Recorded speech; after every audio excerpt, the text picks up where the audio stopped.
say, well, there are, of course, a lot of bad drivers out there, but would you say that you were one of them? Well, new research has found that 1 in 5 thought that they would fail a retest, and when challenged to try, the outcome, can you believe, was even worse. Now, John Sargent's been driving since 1961, so we didn't think he'd have a problem. I've had a driving licence for very many years, but research shows that if people took their test again, many of them would fail. So the One Show's making me take a test, a special test, to see if I can drive.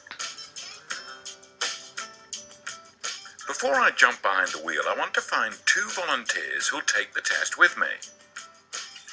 How did you get on when you were taking your test? I took it loads of times. How many times? 7. Did you pass your test first time? I did the first time, yeah. What about your faults as a driver? What do you know you're doing wrong? Something called paddling, where you're sitting on the clutch and the accelerator and using that instead of the brake, the handbrake on kind of hills and stuff. I've picked up bad habits. I don't have my hands at 10 to 2. Maybe singing along to music and more concentrating on the road. So now look, are you prepared to come with us and have a real test? Oh, God. Yeah, okay. Would you do that? Yeah, why not? And if you were to take the test again, do you reckon you could do it? I reckon I could do it. Yeah? With Barbara and Paul on board, we're ready for the One Show driving test. And marking us is Des O'Connor. It had to... No, not that one. Our Des O'Connor has been a driving instructor for 17 years. So what I'm looking forward for you in this test now is forward planning, Yes? observation, and when we take part in our manoeuvres, keep the vehicle under control. How do you feel? Oh, I'm quite excited, actually. Good luck. All right, cheers. Thank you. Drive off and ready, please, again. Okay. Ready? We're being tested on general control of the vehicle. Okay, Barbara, at the roundabout ahead, I would like you to follow the road ahead, taking the second exit at the roundabout, please. Turn on the road.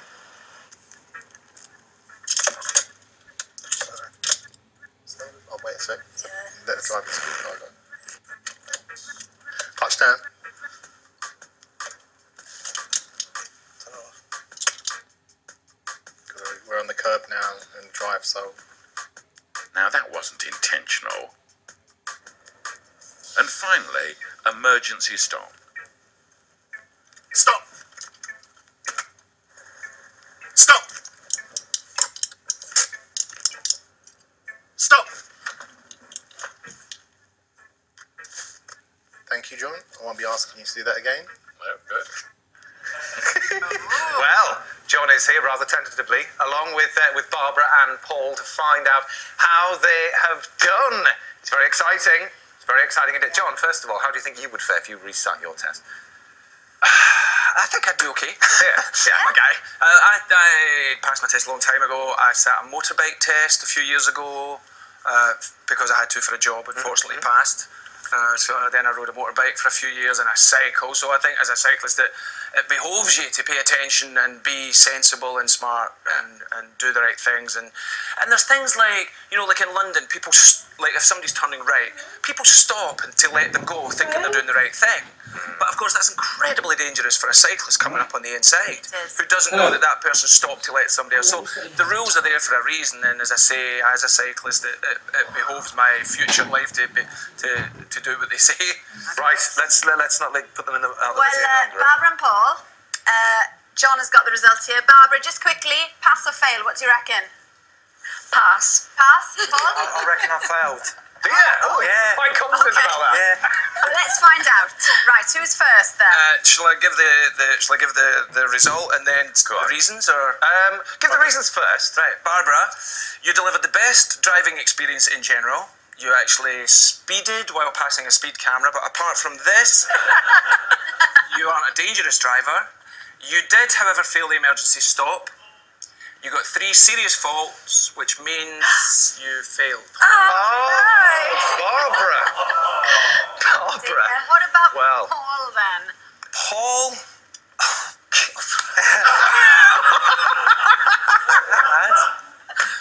you stalled 10 times and put the car car in third gear when first was needed. Oh. The roundabout you indicated right when you intended direction was straight across. You got 2 serious faults, which means you also failed. Oh, were you nervous, Paul? Because it sounds. I was a little bit nervous, yeah.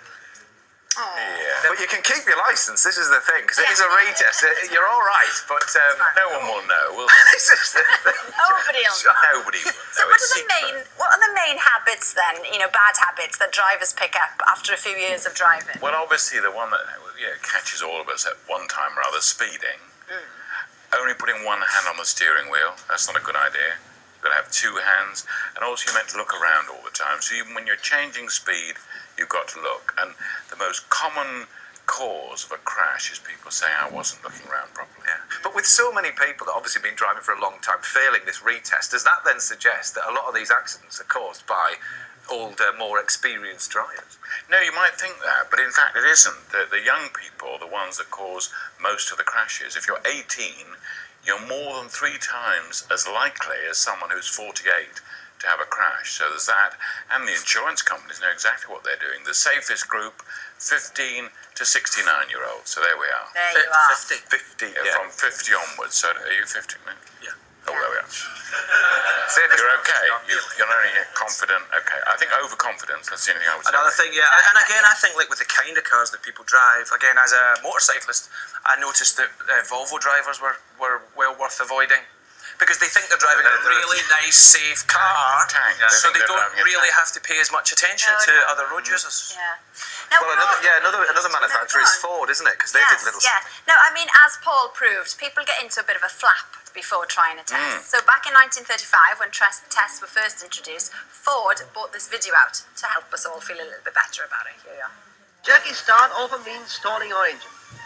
This wears down your battery, your nerves, and the examiner's patience. If you do the reversing test like this, your stock will be at a distinct discount, and your chance of driving the family on Sunday will disappear. Using forward and reverse gear. When the examiner says the road, he means the road, not the pavement.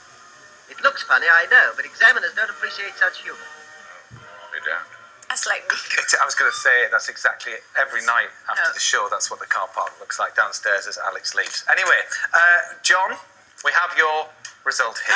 Oh dear, Yes, Here we it's the go. moment I've been waiting for. Are you ready? No, I'm not. I'm never ready. Come on then, here we go. Put your seatbelt on for this one.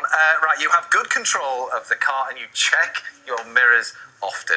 You didn't, however, indicate on approach to a roundabout or check your John. blind spots after an emergency stop, which means Failed. you failed, John. Oh, no, it's rigged. It's not fair, is it? But don't you think, I mean, you study anything, you take any university graduate and then get them to sit their test 30 years later, chances are they're going to fail. Don't you think? Yeah. Oh, never mind, John. I feel safe in the car with you, John. No, don't worry. I'll just go off and drown my sorrows. Don't you carry on with the show. Don't go I'll driving now. It's all right, we'll move on. We'll move on. Cab. Carry on, don't mind me.